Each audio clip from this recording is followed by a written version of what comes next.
Another day dawns over the old city of Jerusalem.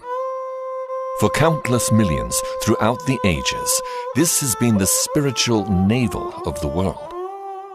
So much history has happened here within these ancient walls. Each day, the streets and plazas of Jerusalem's old city fill up with religious pilgrims and tourists coming to visit some of the most revered and sacred historical sites on earth.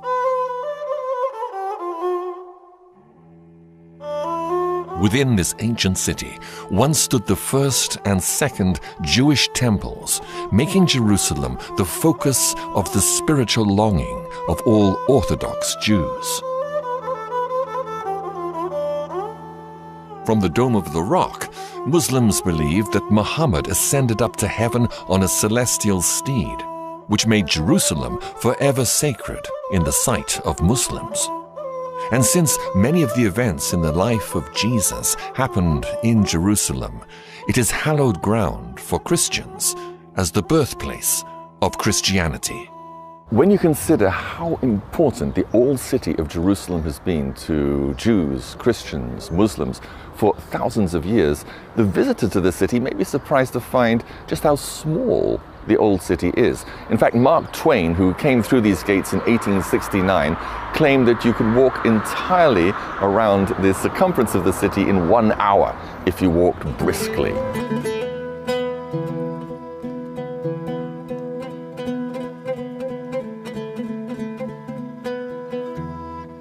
But these walls are less than 500 years old, built by the Turkish ruler Suleiman the Magnificent.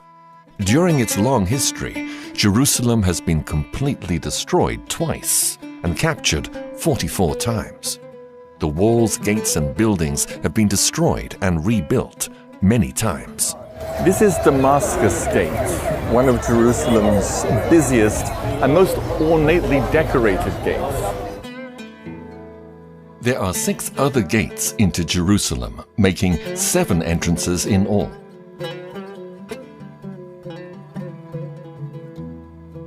An 8th gate, known as the Golden Gate, was sealed off by Suleiman in 1541. According to Jewish prophecy, this is the gate through which the Messiah will enter Jerusalem, so Suleiman sealed it off, hoping to prevent the Messiah from doing so. Just a little south of where I'm standing here by the Golden Gate is an area known as the Offal. The Offal means a fortified hill or a risen area, and just immediately south of the Offal is another hill where the city of Jebus once stood. These ruins are all that remain of the Jebusite city before King David besieged and captured Jebus in 1003 BC and renamed it Jerusalem. David brought the sacred Ark of the Covenant into the city, establishing Jerusalem as the center of Judaism. David longed to build a house for God where he could place the Holy Ark. So he bought a farmer's threshing floor from a Jebusite named Averna for 50 shekels of silver. And this was to be the site of the splendid new temple. But God told David that he was not to be the one to build the new temple. Instead, his son Solomon would be given the task. This is what Solomon's temple may have looked like in his day. Solomon's beautiful temple stood for nearly 400 years, until in 586 BC, the Babylonian king Nebuchadnezzar conquered and plundered Jerusalem, and Solomon's temple was burned. In approximately 700 BC, 100 years before Cyrus was born, the prophet Isaiah prophesied that a king named Cyrus would allow the temple to be rebuilt after Nebuchadnezzar had destroyed it. Isaiah's prophecy was fulfilled in 536 BC, when the Persian king Cyrus allowed the Jews in captivity to return to Jerusalem under the leadership of Nehemiah.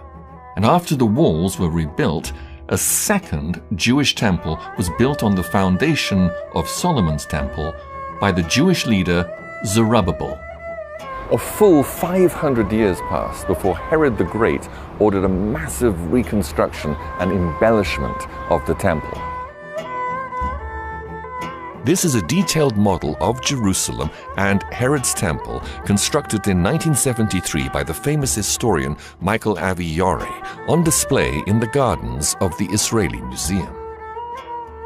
In 69 AD, Titus, the son of Roman Emperor Vespasian, marched on Jerusalem to suppress a Jewish rebellion, and in 70 AD, Titus torched the entire city, and the second Jewish temple went up in flames. Since then, for nearly 2,000 years, there's been no Jewish temple standing in Jerusalem. But still, thousands of people every day make their way to the Western Wall, widely believed to have once been part of the actual temple complex. Here, the Jewish people come to mourn the destruction of their temple.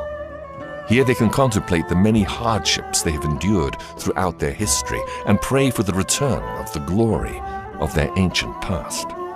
No trees can be planted in the courtyard as long as the third and final temple remains unbuilt. After the destruction of the Jewish temple in 70 AD, the Jews never rebuilt a third temple during all those years. But why? I'm joined by Robert Mandelbaum, who's an eschatologist and Bible researcher. Robert, why was this? Why have the Jews never rebuilt their temple? Well, thanks for having me, Chris. It's great to be here. After 70 AD, the Jews were scattered throughout all of the world, and there came a time when Jews were not even allowed to live or visit Jerusalem. They wanted, of course, to rebuild their temple, and thanks to the Temple Institute, which is just behind us, all the plans are already made. The sacrificial altar has been recently constructed. The priest robes have been made. Pretty much everything is ready to go. Robert, help us understand, why is it so important to the Jewish religion to rebuild their temple? What is the significance of the temple to them? Well, Chris, there's many important reasons, but the primary reason, the number one reason, is the Jewish people do not believe their Messiah will arrive until that temple is rebuilt. So what's the problem? With everything set and ready to go, what's to stop the third temple being built?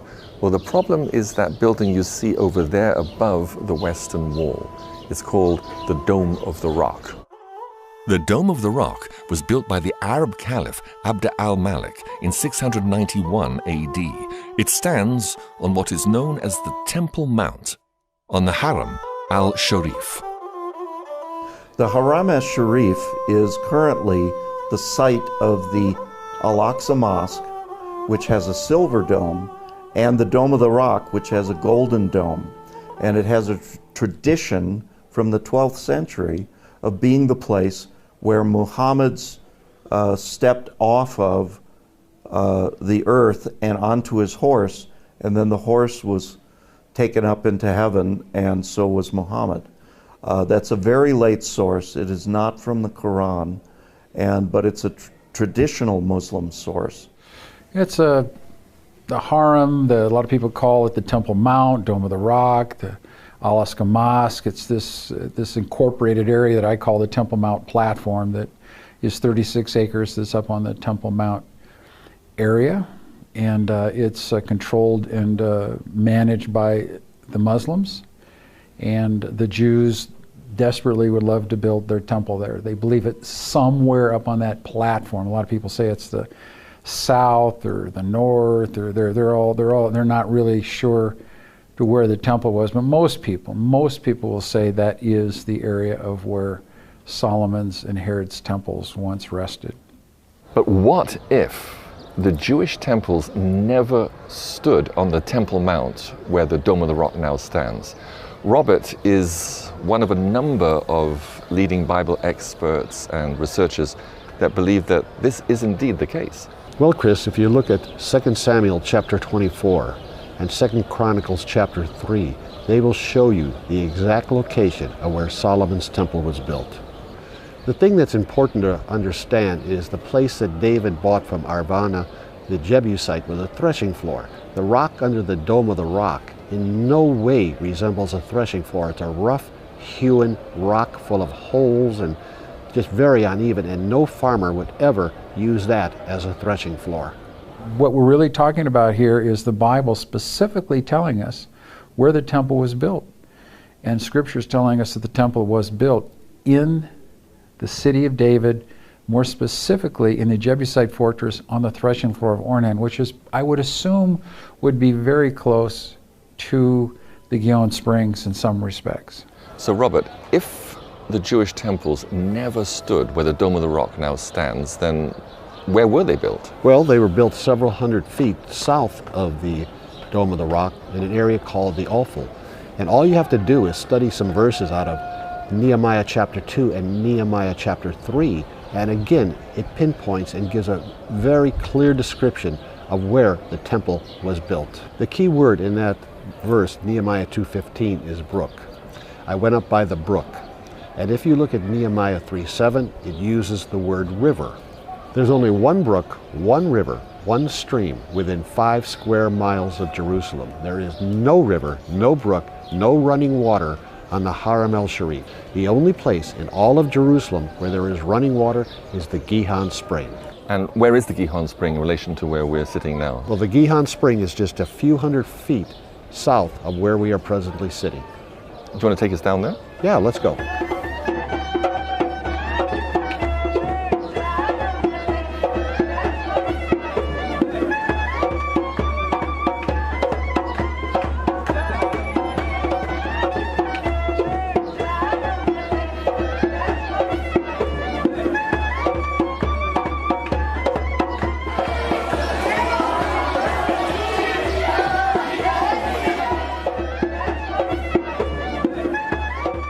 We come now down to the Gihon Spring, which flows out of Hezekiah's tunnel. First of all, tell us about Hezekiah's tunnel. Well, Hezekiah's tunnel was, of course, built during the reign of King Hezekiah, when Jerusalem was under imminent attack from the Assyrians. Hezekiah took the Gihon Spring, built this tunnel, and channeled the waters of the Gihon through the tunnel which you see before us. And what is the relevance of the Gihon Spring in relation to where the temple once stood? Well, when the ark was in Shiloh and David brought the ark from Shiloh, he placed it at the Gihon Spring. King Solomon was anointed king at the Gihon Spring. And when King Solomon, of course, became king, he built his temple, King Solomon's temple, which was built up the hill from where we're standing on the Ophel. So the waters of the Gihon Spring are very pure? Well, they were at one time, but in 1067 there was a major earthquake in which 25,000 people were actually killed. The topography of the area was changed, and the waters of the Gihon became bitter. So the Gihon, and it's amazing, a siphon spring, one of only maybe a dozen in the whole world that work that way. So it's an amazing water system that you have there. Gihon means gusher, because what would happen several times a day, this water would be gushing out of there. And like I said, if you look in any ancient tell, a tell is an archaeological, artificial mound. You need 4 things to make a city. You have to have food, water, road, and defense. Any ancient city had to have that. In Jerusalem, there's only one water source. One. There's not 2, there's not 5, there's not 3. There's one water source, and not a small source. One major water source, the Gihon, the gusher. The Gihon Spring was very unique in structure. It is literally a siphon spring, and well known to geologists and hydrologists of being something that can literally pump something a great height. The Gihon Spring is similar to geysers, like Old Faithful, but without the heat. That it could pump water 40 stories, 400 feet, from the bottom of the Gihon up into the temple. And there are 5 historical sources that tell us that it actually happened, that there was a fountain inside the temple. Besides the biblical information, the biblical sources from Joel, Ezekiel, and from the Psalms, several Psalms, put it all together, and there was a fountain in the temple at the top of the city of David, on the top of Mount Zion, at that temple. And it also existed in the reconstruction by King Herod. Well, the Gihon Spring is an ancient water source that's been talked about going way back to the time of Solomon. The The springs are still running today. They're not of the force of water that they were a long time ago. A lot of Jerusalem has been dug up, and the rock might have, through fracturing and modern construction, have precipitated that. But the Gihon Springs has been this ribbon of water that's the lifeblood of the city of David. It's like water pumping through the veins of a human. The city of David has this water pumping through it, which gives his life, and gave it. The reason that David even took it was probably that water source. But you need to have flowing water in the ceremonial of the cleansing of several things. The priests going in the temple to worship. You need spring water to add to the ashes of the red heifer for purification. So water is essential, and there's no water on the Temple Mount, the traditional Temple Mount up above. They've uncovered the real pool of Siloam. They just did this in the last couple of years. It's an amazing story how they found it. But what was interesting, I was down there with the archaeologist who actually found it, and he told me that that area was an acre big.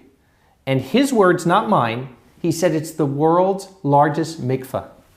It went off in my head. Of course, 10,000 people would be mikvehing there. So the fact, if you're mikvehing and you're getting ceremonially clean down there, does it make any sense that you're going to walk a third of a mile and maybe be unclean again?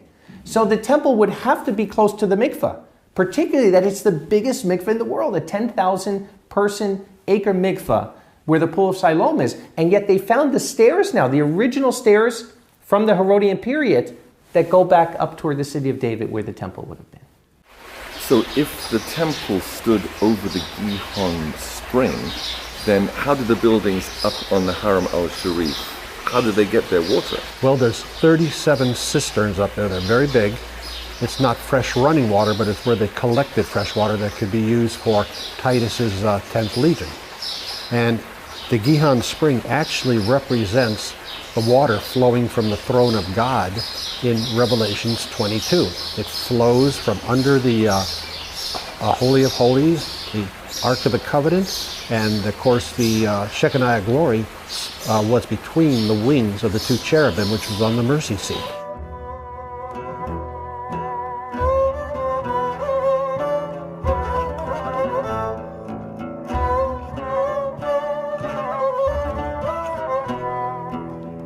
We're here in the city of David, where so many things happened in the Bible. And very interesting that, do you know, just 100 years ago, nobody knew this was Mount Zion. Most people thought up to the north of here was Mount Zion. And it was actually by an accident that they even found out that this was Mount Zion by finding the tunnel that goes into where Hezekiah's tunnel is. So if they could get Mount Zion wrong for all these years, the most important mountain in the Bible, could it be possible that they could possibly get wrong the location of the temple? The historian Josephus actually proves this. Many people will say, oh, Josephus exaggerated. Josephus wasn't true in what he was saying. But when you realize that where we're standing here in the city of David was really where the temple was, and just to the north of me, where the harem is, was actually the Fort Antonia, Josephus' writings not only become reliable, but they become most accurate. Josephus told us that the ridge we're standing on, which would have been the northern tower of the temple, was exactly 600 feet from valley to valley. Here we are standing here. This area we're standing here from valley to valley is exactly 600 feet. Not 610 or 620 or 580, but exactly 600 feet, exactly like Josephus said. But most importantly, in the last 18 years they've been doing digs here. And those digs, at least in my estimation, have proved what Dr. Martin's theory was and what many other people are coming to the conclusion, that the area we're standing in right now in the upper part of the city of David, the Ophel area, was indeed where the temple was.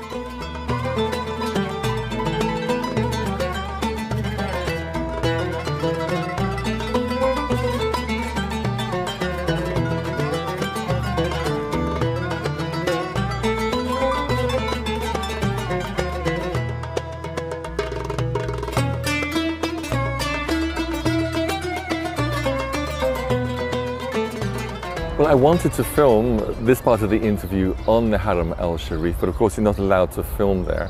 So we're at a scenic spot by the old city walls. But Robert, I want to ask you, what is the Haram al-Sharif? What does it actually mean? Haram al-Sharif means noble sanctuary. It's where the Dome of the Rock is located, as well as the Al-Aqsa Mosque. It's the third most holy place in the Islamic religion. And it's quite a wide area. So back before the Dome of the Rock and the Al-Aqsa Mosque were built, back in the time of Jesus and the time of the temples, if the temples weren't standing there, then what was up there in that large area? Well, that was Fort Antonia, and that's where Titus housed the 10th Legion, which consisted of 6,000 soldiers and approximately 4,000 support staff. And Dr. Ernest L. Martin, in his book, The Temples that Jerusalem Forgot, it goes at this from every single angle and leaves absolutely no doubt whatsoever that that was not the temple area, but Fort Antonia. And this illustration from David Seeloff's website will show you the relationship between the temple and the fort. In fact, there was a causeway connecting the fort to the temple. Well, Robert, what about the Wailing Wall, or the Western Wall, as it's more correctly known? I mean, the Western Wall is venerated by Jews and millions worldwide. Are you telling me that the Western Wall has nothing to do with the Jewish temple? That's correct, Chris. It has absolutely nothing to do with the Jewish temple. The Western Wall is the Western Wall of Fort Antonia. Actually, it's part of the retaining wall with additional stones above the larger, much larger foundational stones up to about 6 levels, 8 levels. It depends where along the structure this is all established. And these stones of the Wailing Wall are actually used and presumed to be the Western Wall of the temple, but it's not. The Western Wall today, a very interesting thing happened there recently is a man by the name of Eli Shukran, who's the director of archaeology, found a coin underneath the very lowest stone, where the stones reach bedrock under the Western Wailing Wall. And a lot of people have been arguing how old this was. Well, kind of it was settled because Eli Shukran dug underneath and found underneath the lowest stone that reaches bedrock. He found a coin of Valerius Gratus, who was the prefect of Rome under Tiberius Caesar. The coin dated to 20 AD. Very interesting because Herod died in 4 BC. So 24 years after Herod's death, we have this wall being built attributed to Herod, which poses a lot of very interesting questions as to who really built this wall and why did they build it. Omar and his family have owned the old city of Jerusalem's most famous antique jewelry shop for 9 generations, dating back 388 years. His shop has a dazzling variety of antiques and coins that have been unearthed in numerous excavations in Jerusalem over the years, including from the supposed Temple Mount area. I asked Omar if any artifacts or other evidence had ever been found that proved the Jewish temples stood there. Actually, regardless to the excavation that started after the war from 1967, and we know and everybody knows through the experts that they brought and from all over the world, the historians, and through pretty much like digging in every spot, in every centimeters, you know, they flip everything, even each inch was digged, you know, they couldn't find any evidence that the Temple Mount is beneath the Haram Sharif, or what they call the Temple Mount now. And that's a fact, you know, everybody knows that, you know. I think that all those stones that are up there today that you see on the Haram or from a Roman fortress, of course there's been a lot of additions since then of people that have come in and conquered, moved around, but basically a lot of those, I think most of them were generally part of a Roman fort called Fortress Antonio, named after Mark Antony. It housed the 10th Roman legions, which was about 6,000 soldiers and about 4,000 support personnel. It would have been like a city up there. Josephus, in fact, describes it as being the size of several cities. But we see the Roman forts, we don't see a couple of pup tents and a bunch of people walking around with spears and and shields. It was a machine. They had roads, they had bakeries, they had brothels, they had courtrooms, they had barracks. It was like a city. And today we've never found any remnants of where the Roman fort was. And of course the fort would have been quite large, and I think archaeology would have revealed something by now if it was located somewhere other than on the Temple Mount. Another reason the harem couldn't be the temple is when we look at the historical records. Let's go to Josephus. Josephus clearly said that the city was so raised that you would never even know a city stood there. And we see it when we go in ancient Jerusalem. You see that everything was destroyed from that time period. In the New Testament, Yeshua said the same thing. He said not one stone would be upon another. And there, in what they're calling the Temple Mount, the harem, you have 10,000 Herodian stones, 10,000. So not only do you have 10,000 stones that aren't supposed to be there, but if that's the temple and not the Fort Antonia, the stones should not be Herodian stones at the base, they should be Solomonic stones. So that fact alone, that there's no Solomonic stones, but they did find the Solomonic stones in the city of David, and they did find the tower that Nehemiah built. They found it there. They have the archaeological evidence of the oil lamps and the pottery from the Persian era from that time. Clearly shows that the temple had to be in the city of David and not in the harem. Antonia, which we believe is the Harem Sharif, or the Harem Sharif was the remnants of Fort Antonia, encompasses an area of 36 acres. And basically, it is the size of a typical Roman fortress, according to schematics and even remnants of other permanent Roman fortresses all over Europe, in Germany, and other places, even in Africa. The fort that was built by King Herod of Israel is typical of a Roman fortification built to their specifications of that time period. Another thing that most of the historians have neglected is the fact of, Josephus tells us the size of the temple. The size of the temple was 600 feet square. It was a square. It's very, very simple when you look at the records. Now, it was enlarged by Herod, but certainly not to the point of the size that you see the harem. Now, the interesting thing when you look at the size of the harem, it's 96% exactly the size of every ancient Roman fort. And remember, the Roman fort was the property of the Roman Empire. Just like today, United States of America has hundreds of bases in different countries. Those bases are owned by the United States of America, even though they're in a foreign country. And it was the same thing in this time. So when you're looking at that fort, not only the size of it had to be standard, but also remember that in an area where Jews were not intermingling with Romans, it had to be big enough that you can house your at least a legion of soldiers. That beside the soldiers that you had to have personnel that was working. You had a red light district. You had to have restaurants. You had to have probably 10 to 15,000 people. And whenever you look at a model of Jerusalem, like you saw in Jerusalem by Yonah, they always make Fort Antonia this tiny little fort that couldn't probably hold 100 people. The model that we have at the Israeli Museum is a beautiful model. It's a great piece of art, but a poor piece of historical reflection. For instance, I believe that the Roman fort there is ridiculous. It's just this little appendage.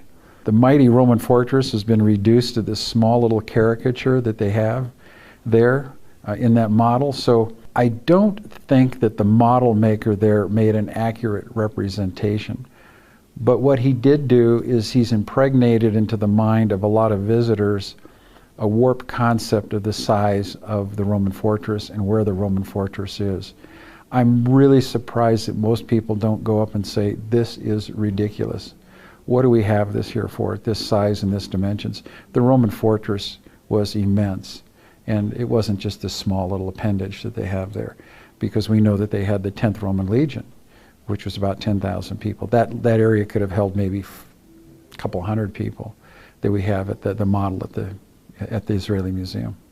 And even in the New Testament, when you look at the Apostle Paul, When Paul, now they don't even know who he is. They're thinking he's this Egyptian that did this. And here it is, this nobody, because there was a plan to kill him on the way to Caesarea. They send 450 soldiers and accompaniment with him. Now, if there was only 600 soldiers in that fort, is it logical that almost every single person in the fort is going to go with an unknown person that they don't even know who he is? Of course not. So that alone shows us there were thousands of people. I mean, Jerusalem was a place where there was a lot of trouble going on, particularly at holy days, and there were thousands of troops that had to be there to quench any kind of trouble that would come. And like I said, the dimensions of the harem being exactly the dimensions of every Roman fort and completely opposite of any dimension of the Temple Mount that's told to us in the historical records is another proof that that just couldn't be the Temple Mount. We're on the Mount of Olives overlooking the old city of Jerusalem, where we get a very clear view. Robert, tell us, how was the city of Jerusalem different 2,000 years ago than what we see here today? Well, of course, Chris, the Dome of the Rock would not have been there. And what you're looking at was never the old city of Jerusalem. Those walls represent Fort Antonia, where Titus housed the 10th Legion, which eventually destroyed all of Jerusalem, and the temple itself. Where I'm pointing right here, where that clump of trees are, which today is called the City of Zion, which is on top of a mound called the Ophel, that is actually where the original temple once stood. And just to the south of that, and I mean just meters south, was the city of David, also known as the Citadel. And the entire city of Jerusalem, with the temple, stood in that area right there.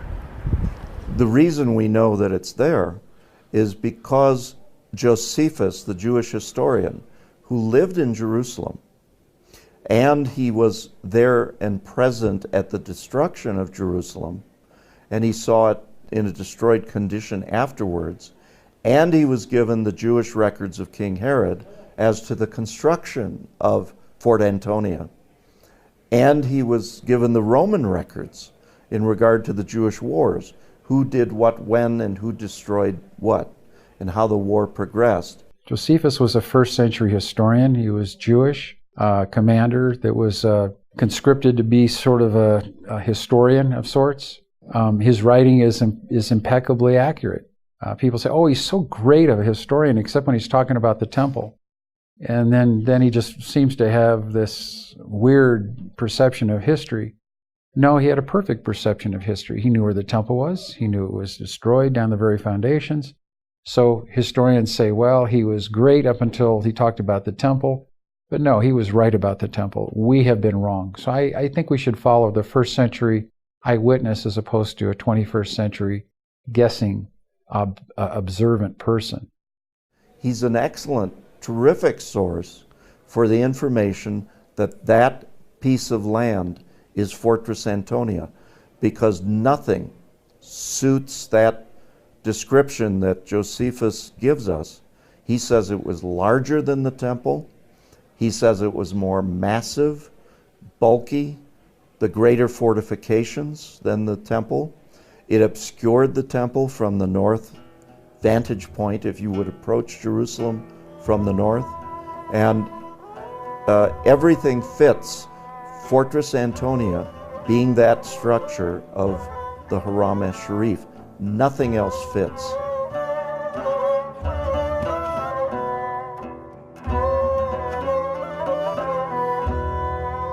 So if it was the Roman Fort Antonia that stood on the Temple Mount, or the Haram al-Sharif, and not the Jewish temples, what was the rock that is enshrined within the Dome of the Rock? Well, there's a lot of people that have questioned what is the rock doing under the Dome of the Rock. That's pretty much what it was named after. I'm really interested in what the Bordeaux pilgrim said in 333 AD when he was at the Church of the Holy Sepulchre. He said he looked due west, and all he could see was the long wall of the Roman fortress. That's very interesting, because when you go to the Church of the Holy Sepulchre and look west, all you see is the long wall of the Temple Mount. So according to the Bordeaux pilgrim, and what I can understand he is relaying through his words, is that he's actually looking at the Roman fortress, and he is describing also that rock was the praetorium where the prisoners would have stood on this rock when they were pronounced guilty. I think that's one of the most interesting thought process on what is that Dome of the Rock. But what can we prove that rock was? Some people say it was the rock in the Holy of Holies. Impossible. The Holy of Holies is 30 feet by 30 feet. The rock is 52 feet by, whatever. But it's certainly not a rock that would be in the Holy of Holies. The small rock where the Ark of the Covenant went on was a slab. It wasn't a rock like this. So what was this rock? It's interesting. When you look at this rock, what you'll find on the top of the rock is you'll find crosses in it. Because it wasn't a rock that was sacred to Judaism, and certainly wasn't a rock that was sacred to Islam, wasn't even involved back then. But it was a rock that the early believers, as early as the 3rd century, we can prove this from the historical records, thought that rock was the rock that was in the Praetorium. So the belief was that that was the rock Yeshua got on top of and gave his defense before Pilate. So knowing that, and there was a tradition that came after that, it almost looked like there were footprints in that rock. And some of those Christians were believing these were the footprints of Yeshua. And they built a church around it in the 3rd century, the Church of St. Cyrus, and then the Church of the Holy Wisdom that came after that. But clearly that rock was a Christian edifice, nothing to do with Judaism and nothing else. In 70 AD, the Romans decided to put a final end to Jewish rebellion, and Titus, the son of Roman Emperor Vespasian, marched on Jerusalem with 65,000 men and torched the entire city and the temple. Pretty much was eradicated. Eleazar in 73, who was the general of Masada, said that everything was with utter destruction, except for that of the camp of the Romans, which is the Roman fort. So everything was destroyed. So I think that when you talk about in 70 AD what was destroyed, I think the temple was destroyed to the very foundations. Josephus said that you wouldn't even know that there was a city there where the temple stood in 70 AD, thus fulfilling the prophecy of Jesus in Matthew 24, when he said that all the stones, every stone, utterly, completely, and totally down to the very foundations would be destroyed. So I think we have a fulfillment of prophecy if we correctly identify where the correct location of the temple is located. Fort Antonia remained on the Haram Sharif under different names. In other words, when did it stop being Fort Antonia? Mm-hmm. After Jerusalem was destroyed, it had a different name. It was actually the center of Aelia Capitolina, which was the renamed terminology for the city of Jerusalem. Emperor Hadrian decided to eliminate Jerusalem by changing the name and causing the reconstruction of the entire city. And it became to be quite a large city, and for a long period of time it was a Roman fortress housing the 10th Legion Fretensis until about 300 years, 250 years after the destruction of Jerusalem. That 10th Legion was based there. The temple was destroyed in 70 AD, and then it really wasn't much of a city until it was rebuilt and renamed Aelia Capitolia, which was its new name, and it was a new city. So then it really took a very strong resurgence after the time of Constantine, when Constantine built the Church of the Holy Sepulchre. Then it really started taking off again, and then from then on it had a steady growth up until the time of the Crusades in 1099. Took another growth spurt there, and then it's pretty much stabilized after that, after the Muslims had it in the 7th century.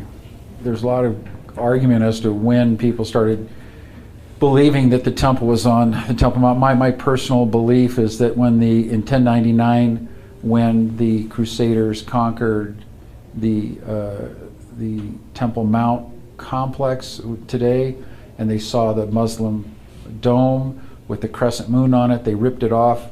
They put a cross on there, called it the Templum Domini, which is Latin for the Lord's Temple. And from that point on, it became very popular throughout Europe that was the temple area. People did argue about it for some extent. They didn't know where the real temple was. But in time, they just settled on it. There was a man named Tudela, Benjamin Tudela, in the 12th century, very charismatic man, rabbi. And he said, hey guys, let's just settle on this. And people have, and tradition has sent its taproot down and taken root in both the church and both the Jewish belief systems. And from that point on, it's become historical fact. When I think it's been terribly, terribly mangled in history, and we have a wrong perception of where the temple is located traditionally, because it should be in the city of David.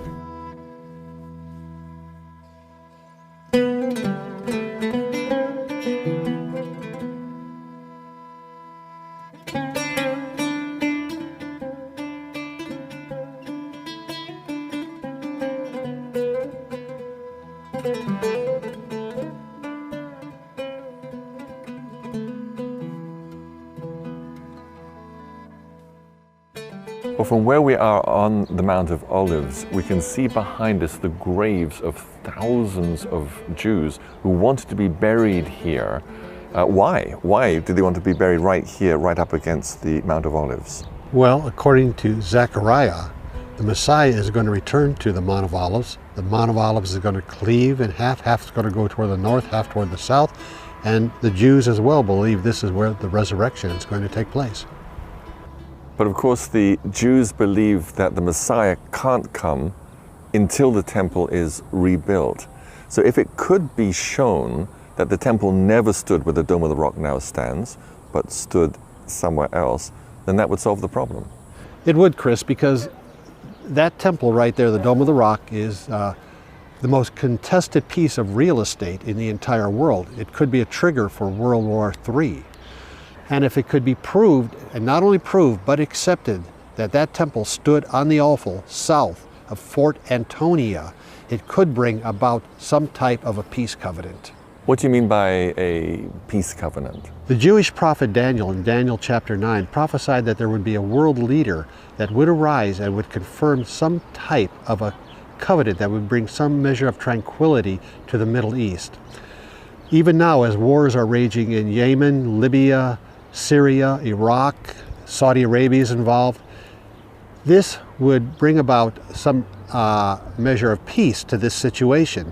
And it would then also allow the Jews to rebuild their temple and begin their animal sacrifice once again.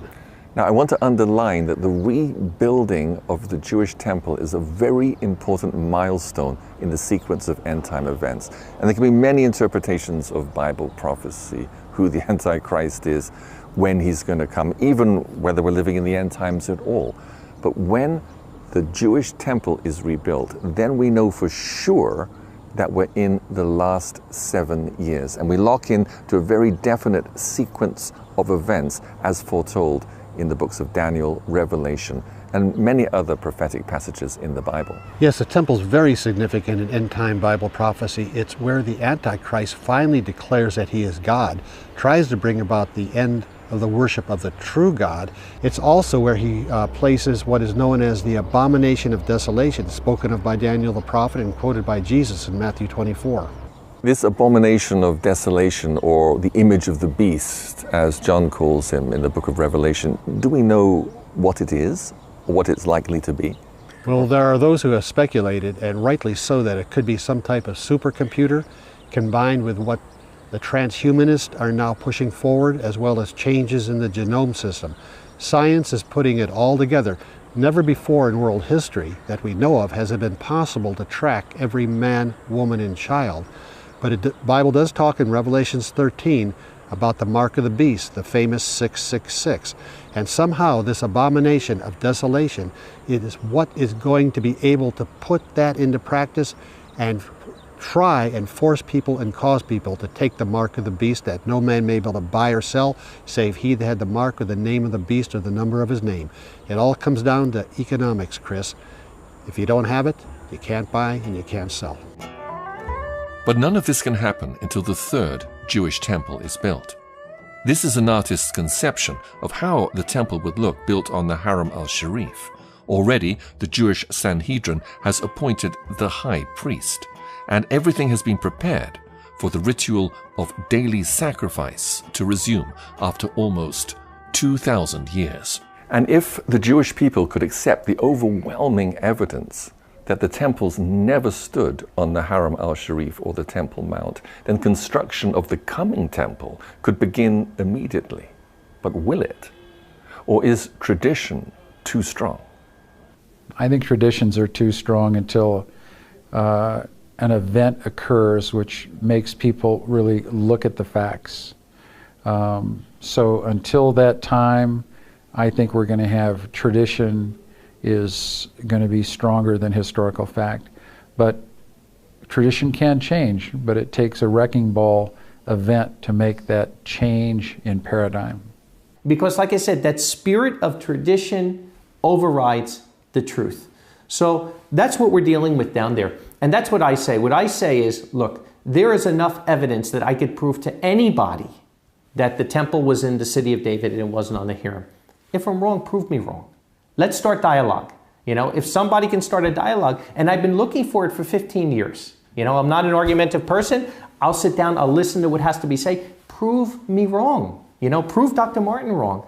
And yet up to this point, the problem isn't that they can't prove us wrong. The problem is they don't even want to start a dialogue.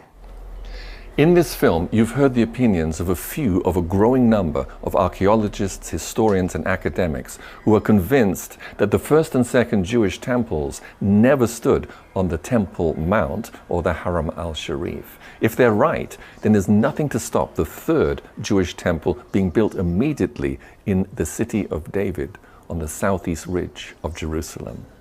One thing is certain.